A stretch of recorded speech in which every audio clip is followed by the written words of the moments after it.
Good afternoon, everyone. My name is Jeremy Love. I'm a coordinator here at CodeStack. I'm the coordinator of CodeStack STEAM, our high school and elementary school computer science initiative. Um, Welcome to the A in STEAM. This is our session. Let me share the screen. And just to let you, just for to let you know, you can at any time chime in on the chat or in the Q&A, and I'll make my best effort to answer your questions in real time. So feel free to chime in at any time. At the end of the session, I'm going to put a website with this whole presentation on it, and you'll be able to take that with you and review what we go over here. All right.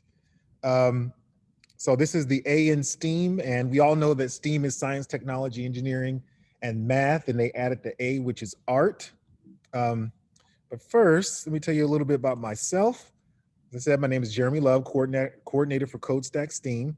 I've been with San Joaquin County Office of Education for 10 years now.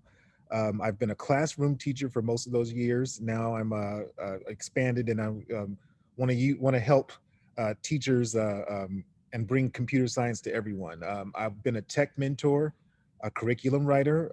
I've written curriculum with the University of California, their CTE Pathways initiative, where they integrated CTE, career technical education, with academic classes. I was a course writing team member, a grant writer, and a course team facilitator. I also am a graphic novelist, illustrator, animator. I've worked for DC Comics, Disney, Sony. So my passion is art, and I really believe that art shouldn't just take a back seat to the other parts of STEM. You know, art is sometimes somehow seen as the lesser of those, but sometimes art drives scientific discovery. And we'll get to that in a minute, but I just want to tell you about CodeStack STEAM and what we're doing here. We're building a comprehensive 9 through 12 computer science curriculum um, that incorporates a lot of platforms like Code.org or Codecademy, but we want to make it accessible, make the modes of learning different, and make it more modular and more customizable for teachers. Um, and we want to integrate that with English, social studies, and math, and all of the different academic classes. And most importantly, we want to foster mentorship. We want to offer mentorship, learning community, build learning communities, and offer professional development for teachers who normally wouldn't teach computer science.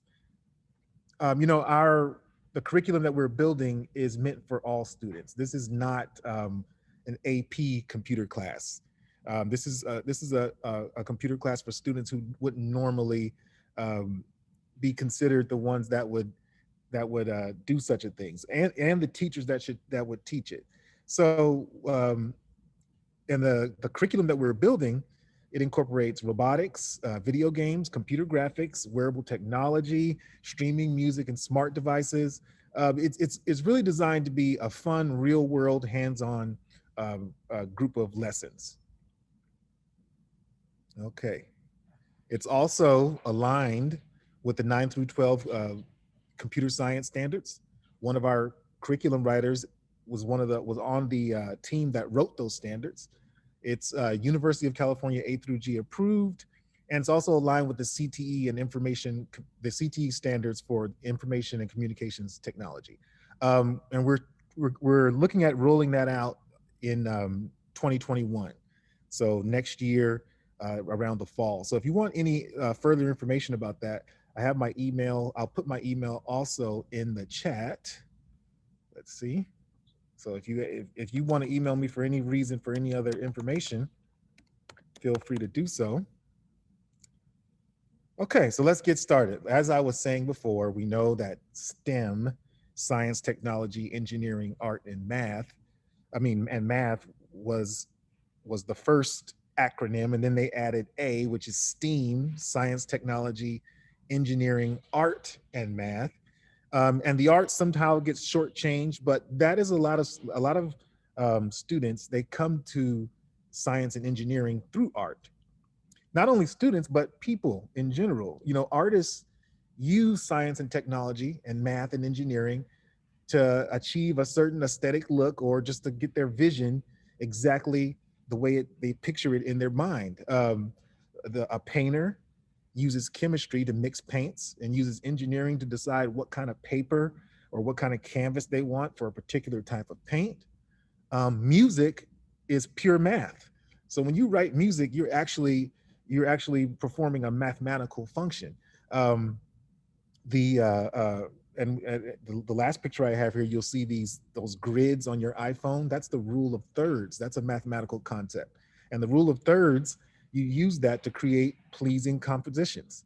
So STEM is an essential part of the creative process, is because you need you science and technology um, is the way that an artist captures their vision. So, I've taught history, science, and I've taught other subjects, but art always comes into it. We all know that an art project can be an assessment tool instead of an essay, instead of a PowerPoint. Sometimes a student will do some kind of art project, and it's a good way of engaging students and encouraging critical thinking. You don't have to be an art teacher to introduce art projects in your class, and you don't have to be a computer science teacher to mix those to integrate those art projects with STEM thinking. So, I know when I used to incorporate art projects in the beginning, when I first started teaching, it would get a little bit unwieldy because there would be no parameters. But STEM concepts can structure those art projects. So if you want to use an art project for an assessment tool, or if you want to break up the day with an art project, but you don't want it to just to be free form, you can structure it with STEM concepts. Um, so I'm going to be talking about a platform, some technology that you can use that's really easy and accessible. But my philosophy when it comes to technology is I like it to be free and easy to learn. If I'm going to use some kind of physical computing, that has to be low cost. Um, there's so much out there now. Some of it is for pay, some of it is free, but there's so much that's free that I don't really see a need to pay for a computer science platform for high school and second and elementary students. Um, we all know that we have to keep our students' data safe, so you know that's a big concern. The one overlooked concern though is widespread community support. So if you choose a platform to work with, are there YouTube videos? Are there people that are constantly working on these? Is there help? And so that's another thing that I look for. So we're gonna talk about Tinkercad because I think that's a great way to introduce art and art projects that have STEM based thinking, and it's a completely free 3D modeling and coding program. It's easy to learn, as you'll see. We're gonna jump into it. Um, it's easy to learn, but it has many possibilities. So the jump on point is the learning curve is really low, but you can expand and you can do so much with it. It introduces students to constructive solid geometry. Um, it runs in your web browser, so you don't ever have to install anything, which I know as a teacher that is completely a pain. They have a large online community with abundant tutorials. They have a YouTube channel. There's people working on this stuff. You can find 3D models everywhere. And the other cool thing is it's compatible with 3D printers. So anything you construct in Tinkercad, you can print it out. So, and it can be, and you can do anything from an iPhone case to a wrench to a ball that has a sensor that has a hole in it that you can put sensors into. So you can print functional objects and tools, or just plain works of art with Tinkercad. So if you guys are all, I am going to put this link to Tinkercad into the chat.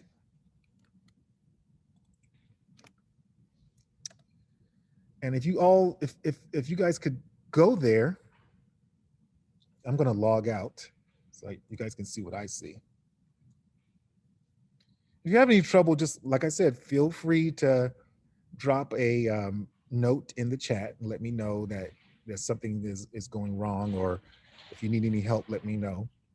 But you go to the front page of Tinkercad, as you see here. You can click sign in. Now, if you have a Google account, knock on wood, you can sign in with Google. It's an easy way. You can also sign in with Apple. If you have a Microsoft account, you can sign in with that. Facebook, if you have a Facebook account, who doesn't? You can sign in with that, or you can just join Tinkercad separately.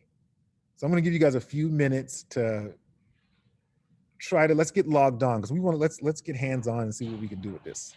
I'm going to sign in with my Google account.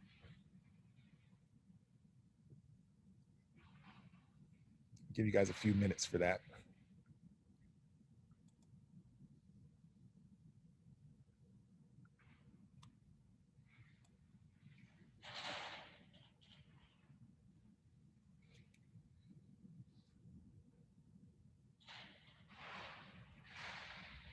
While you guys are doing that, here is the learning platform for Tinkercad.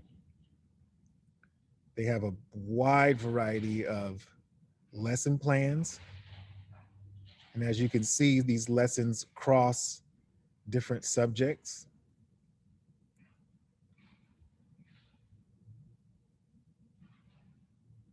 If you want to teach, you can create your own classrooms.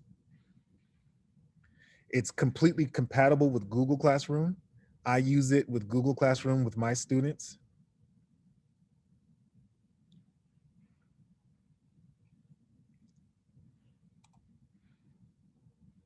Very easy to sign on. Let me show you some of I can go to oops. Let's go back to here.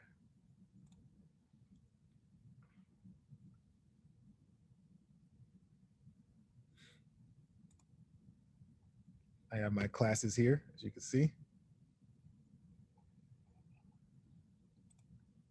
All right, so hopefully we're logged in. I'm just gonna go ahead and move on. Like I said, the sky's the limit with Tinkercad. So if you go to the gallery, I'll put a link to the gallery in the chat. You have a lot of pre-made models made by the Tinkercad community, students, teachers, educators alike. So when you get down the road, and if you work on this platform, you'll have a lot of things that you can look to for inspiration and even modify. All of these models you can open them and what they call tinker with them. You copy and tinker, open it up, and you can adjust and modify it as you see fit.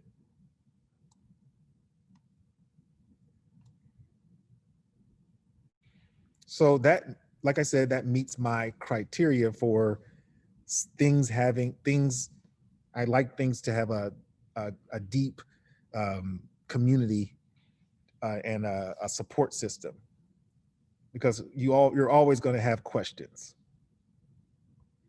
All right, let's just go and jump in and do some tutorials. I'm going to copy and paste this link.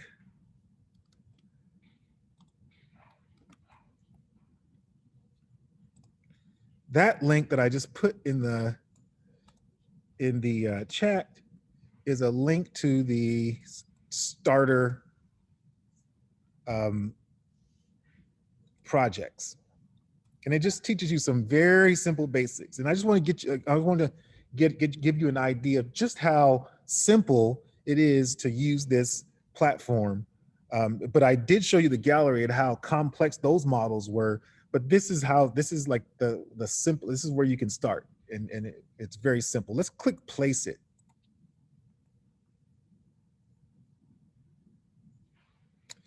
And I'm gonna have to reset that because I already did this. Now it says welcome. It says on the left side of the screen, you see the instructions.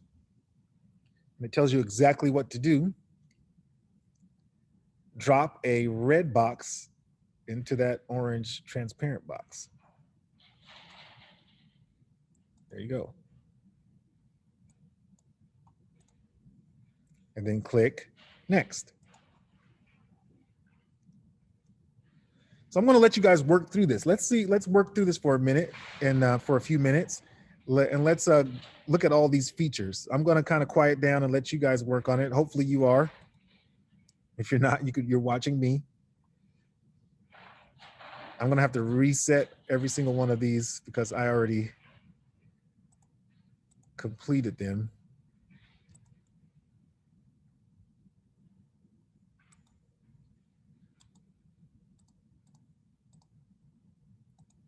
Let's see. There we go. You can view this.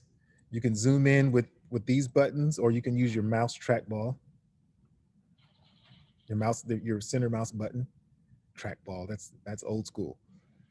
You can right click and turn it and look all around it. Or you can, if you have a touchpad, you can control click and move all around it.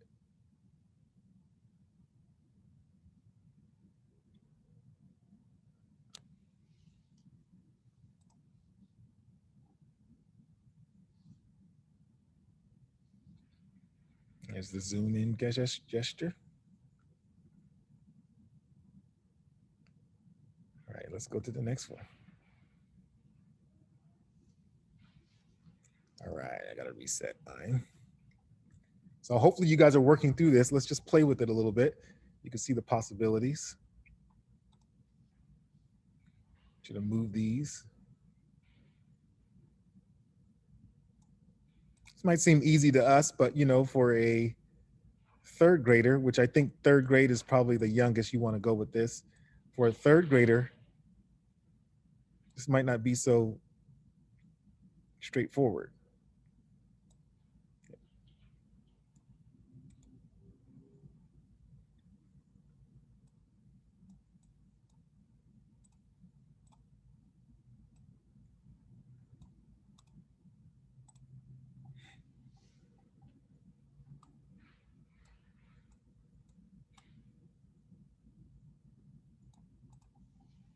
All right.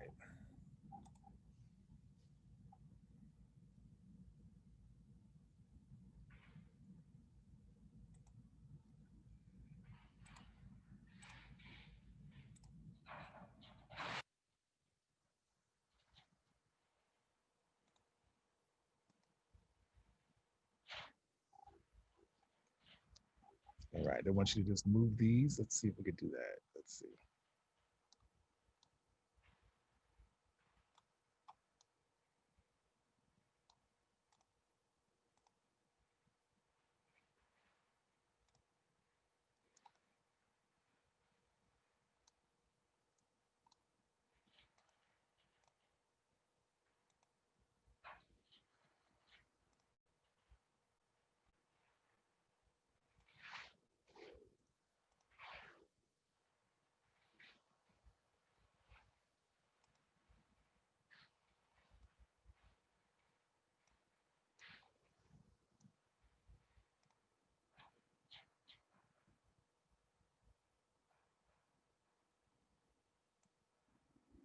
Just got to find the right button to rotate it.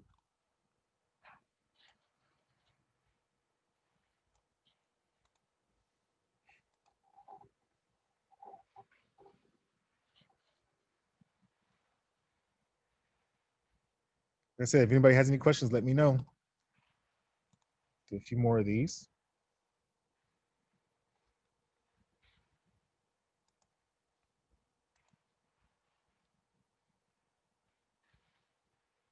All right, now we're getting into the resizing things.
right.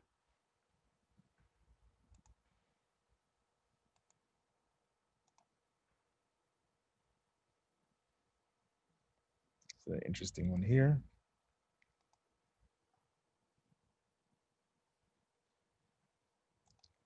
Hold these and you group them together.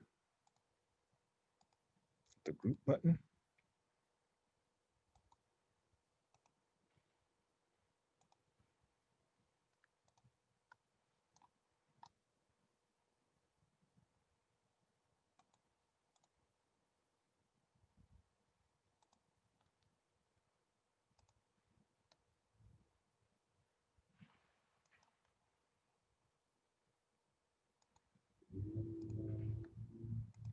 Those and you make a hole. Okay. All right.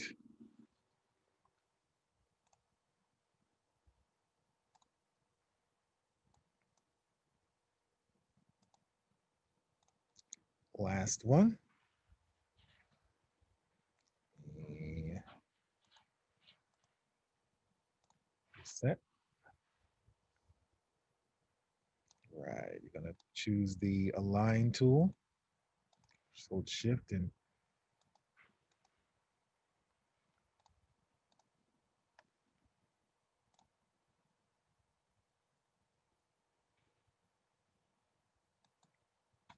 like that. It wants you to align like that. 2 steps. Once you get them selected, select the alignment tool. Click the point where you want them to align first time. Point again.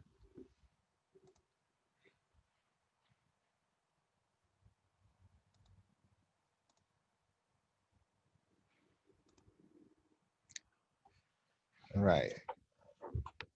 So that's all the lessons. I'll give you guys a few more seconds, but if you guys are like a minute or two, then we'll move on. If you're still playing with it.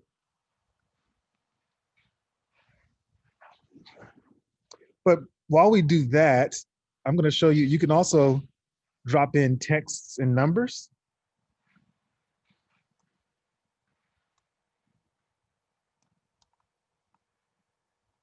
And once you click the text, that drop down menu.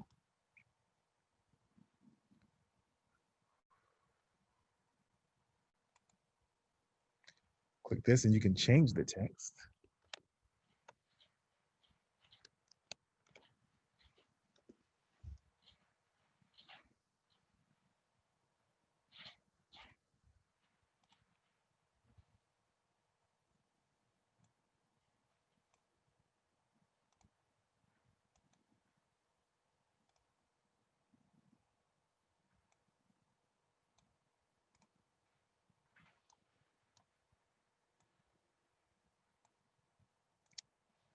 They also have characters you can drop in.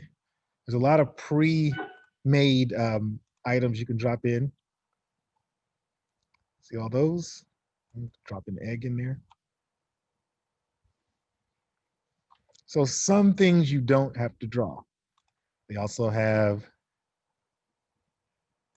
things as complex as dinosaurs and bones.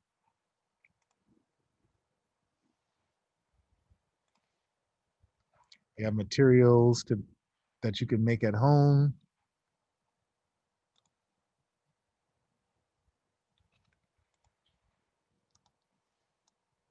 So based on all of this, you can do art projects with this. You can do math projects with this, geometry projects with this. You could do history, architecture, things like that. There's a lot of ways you can incorporate this into class, and you don't have to teach it as a dedicated course. You can have this as just another tool that students can use. All right, let's move on here. So like if you were creating, you can use the scientific method to design a planter. So this is like an art-based lesson that has a STEM approach to kind of structure it. So artists as well as scientists and engineers will usually have to deal with limitations of time and resources, and constraints. That's the concept of you have time constraints or you have certain constraints. So a robust art assignment that incorporates STEM should introduce the concept of constraints. It should have some parameters to it. So for instance, if I was going to create an assignment to design a planter for a plant, the students or the teacher could pick the plant species. And then we could use the scientific approach by questioning, researching, experimenting, and finally analyzing our data. So what would the question be? The question would be, okay, I want a vase to be in the shape of a frog. I just really want something to look like that. But considering that, how big will the planter need to be to hold the plant that I'm planning on planting in it? I'm saying the word plant, but plant too many times. But what's the size? How much soil? What's the volume? What other design features has to be featured? It has to stand up straight, obviously. It has to be structurally sound. There's a lot of things to consider that might modify your artistic choice. Then, you can research. And so you're bringing in a lot of skills with just the art project. You conduct independent research to answer the questions about the needs of this plant. What does it need to grow? And then how can you incorporate that into your artistic vision? The experiment can be done on rough sketches of paper, viewing other planter designs in the Tinkercad gallery, and then finally modeling your planter in Tinkercad. And then you can, if you have a 3D printer available, I know that they're very low cost now. You can print the planter out and actually plant something inside of it and see if it grows. There are a lot of planter ideas and vases and containers on Tinkercad that you can look to for inspiration. But this is that immediacy. So they use the process, they use the scientific method, they use the a system to kind of drive their artistic art, their art. And I showed you before the lesson plans on Tinkercad. They also have a really good YouTube channel. I think I have the link. There it is. And their YouTube channel has tons of tutorials, how-to videos, from the very simple to the very complicated. That's what I like about a platform. It has to have that community support. All right. So last thing we're going to do, and we're going to play around with this now. You can draw your shapes, but in Tinkercad, you can also code. You can use block coding to program a shape. I'm going to put this link in your chat here.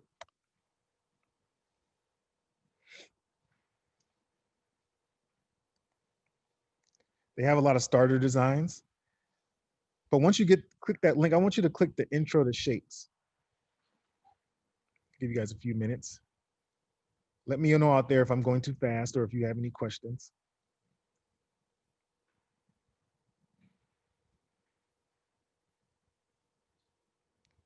Okay. So we're going to click intro to shapes. And now we have a coding environment. We have blocks to code. And you put your blocks in this area here, and then you press play to run the code to see what happens. So they said drag a block into the workspace and press play to view the result. So this is just a block. And there we go. And see, these modules you can just give to your students as is, because they can self-guide themselves and they can teach themselves the basics. You don't have to stand there teaching it to them. And if you're not familiar with STEM, I don't see a problem with jumping in with the students and learning as they learn. It's probably a rewarding process. All right. They want me, and I hope you guys, if you guys could just go ahead, you can run through this. You don't have to wait for me, but if you're, I hope some of you are trying this out. So they want us to put a box in and change it to the color green. There's the color dots, and there's giving you hints. They're giving you hints on this part of the screen. Let's see, green. Let's code it. There we go.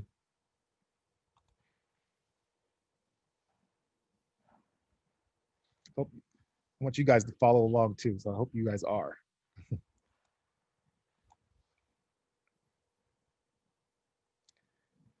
And then you click this arrow. They want you to set the width to 60.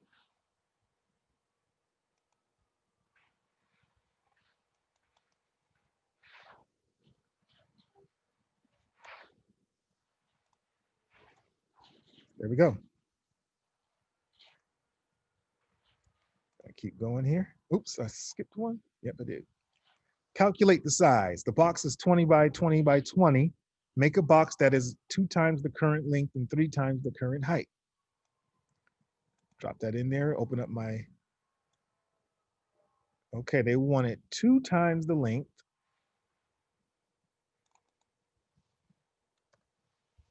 and 3 times the height.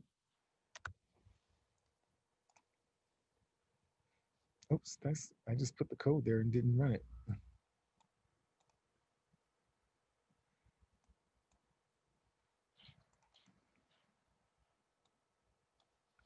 40 by 60, that's 600. There we go.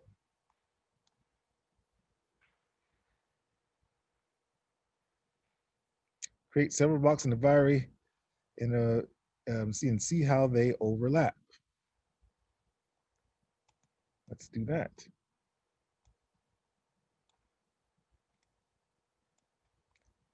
Let's put one here.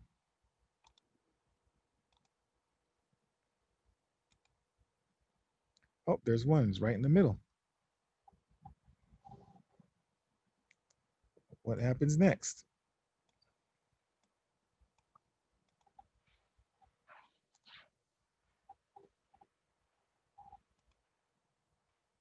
Oh, same place. It always hits in the middle. But you can always. All right. Next one. Match the length of the box to the hole in the surface. Now, if we go back, we can see that the square takes up about 2 grid spaces. So it's like a perfect square of 2 grid spaces each. So we're going to go back to the assignment that we were on, the step that we were on there. And how many do we count here? 1, 2, 3, 4, 5, 6. I would say that's a half and a half. I'd say that's 7. So we got 7 by 2. So we got a, and some people say, well, how do you know what's length? How do you know what's width? But it doesn't matter because you can go through trial and error. So let's go. I'm going to go width 2, length 7. Oh, what am I doing here? 220. 70. See, if the student had gotten that wrong, you would immediately know. They would immediately know. There we go.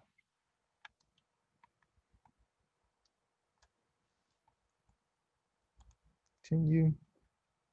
All right, let's just do another one. This one's upright. What do we do here? I'd say this is 1, 2. And we got to calculate. It looks like the same exact one.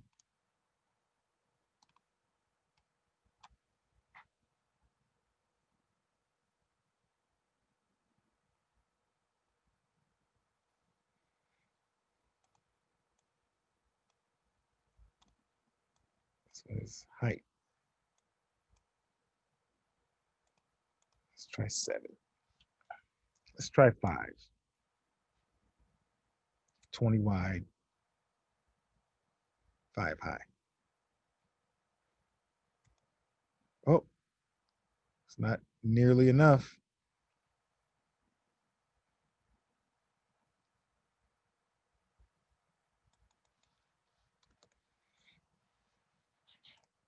And I did that on purpose so you can kind of discover, like, you make mistakes and then you adjust after that. Uh-oh, still got a half. I say that had to be 80. Got closer. There we go. Nope. Is it too much?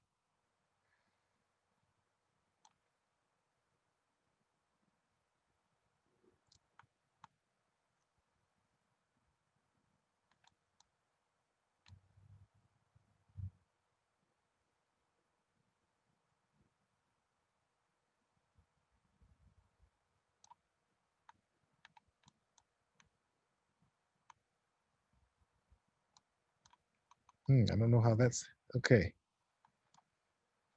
2020.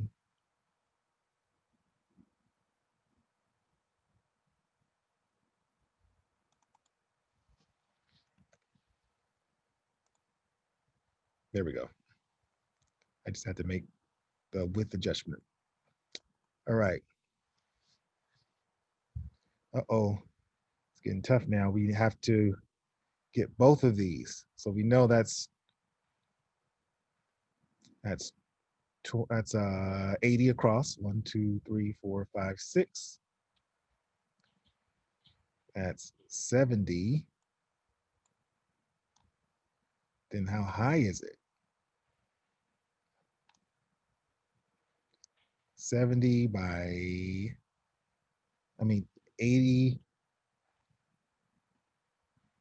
No, 40 by 70. Sorry about that. It's 10, not 20.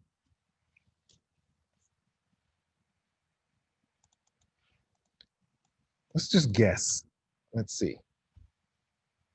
Let's guess. Let's guess 80, because the only thing you could do is be wrong, and then you could just adjust it after that. Ooh, look how bad that is. Not even close.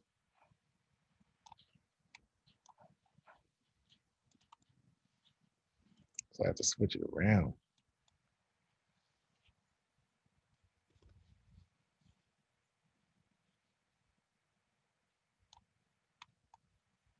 Not close to the height. How much do we think we're off? Let's see. Maybe 120. Oh, I got close. There we go.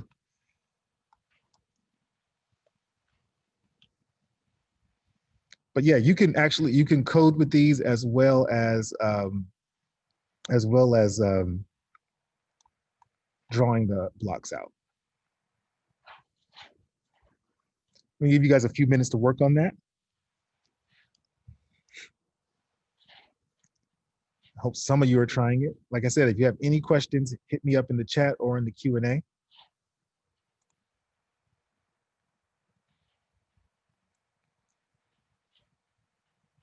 I'm going to put a link to the website for you guys to go to. On the website, you'll see I have all the slides here that are on this presentation. Please let me know if you have problems viewing it, and I will help you out.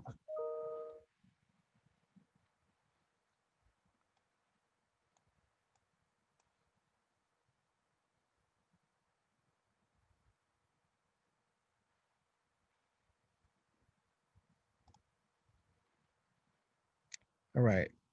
You guys could let me know if you're seeing that, if that link is working.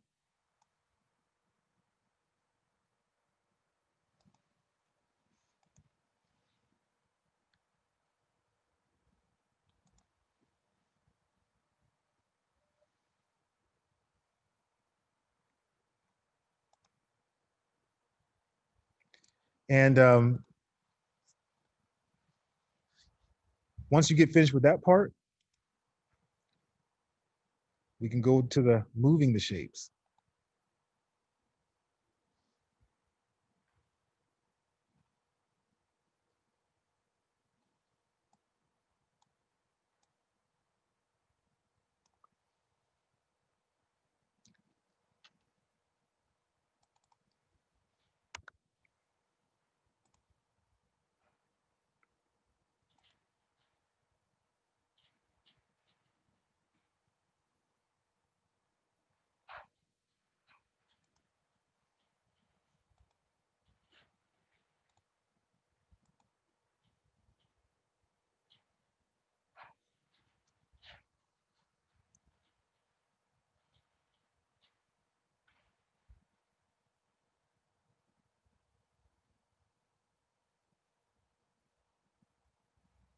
Oh, you're supposed to put it on the bottom. There we go. So you can move these to a specific point on this coordinate plane.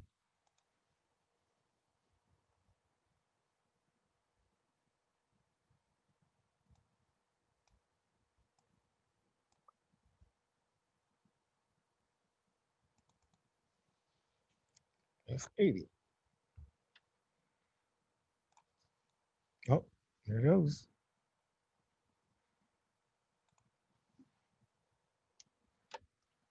Using the XYZ inputs, you can do all three.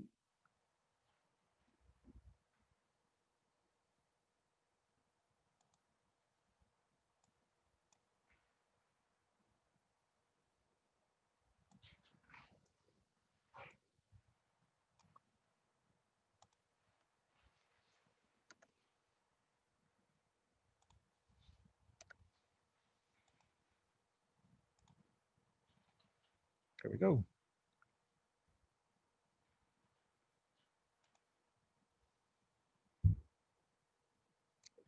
This is so much fun. You do this all day.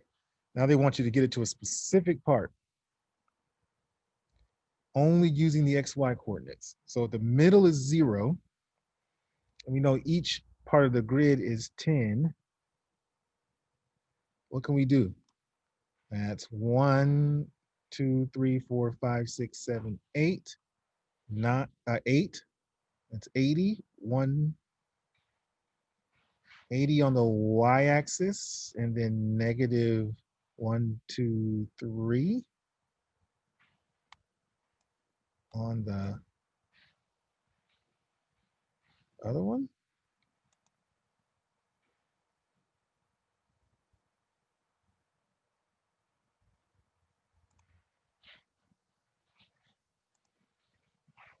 All right. Oops. Sorry about that. Just trying to get this out the way so I can get that move block out.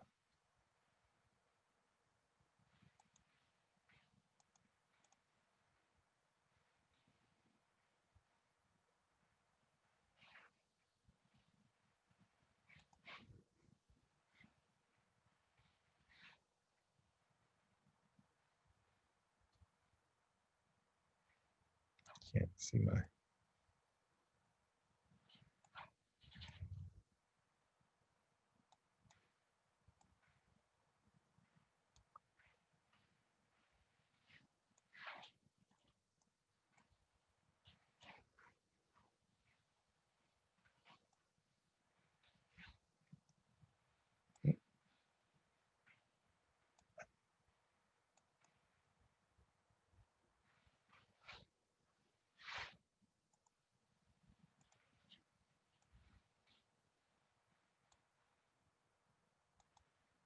Can't find my.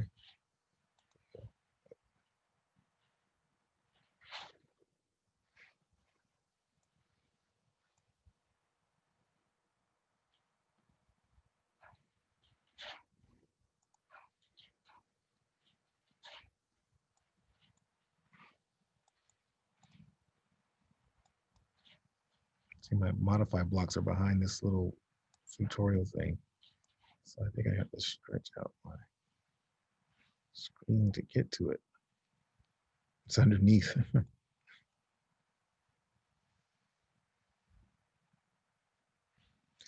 Well, it looks like I have 5 minutes left. I have to adjust my screen for some reason because this is blocking all of my blocks. So if you, yeah, oh, there we go. So if you have any questions, please feel free to put them in there. All right, what did we say X was and Y was? X is 1, 2, 3. I'm gonna say negative 30. 1, 2, 3, 4, 5, 6, 7, 8. Let's say 80.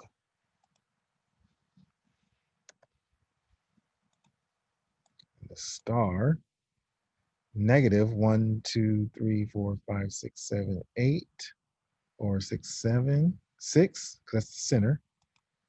Negative 60.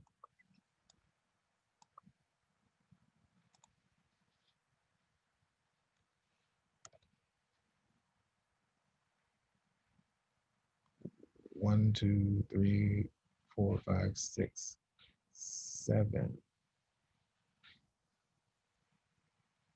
70. Let's see if I got this right the first time. Wow, way off. My positives and negatives are off.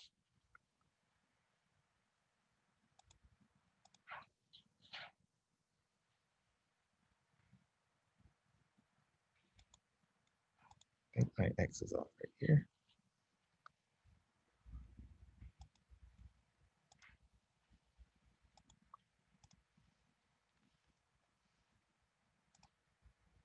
There we go.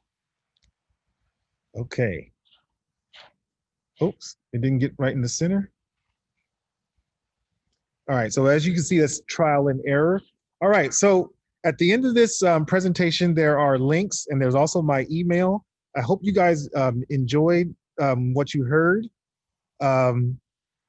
Feel free to, like I said, I'll answer any questions.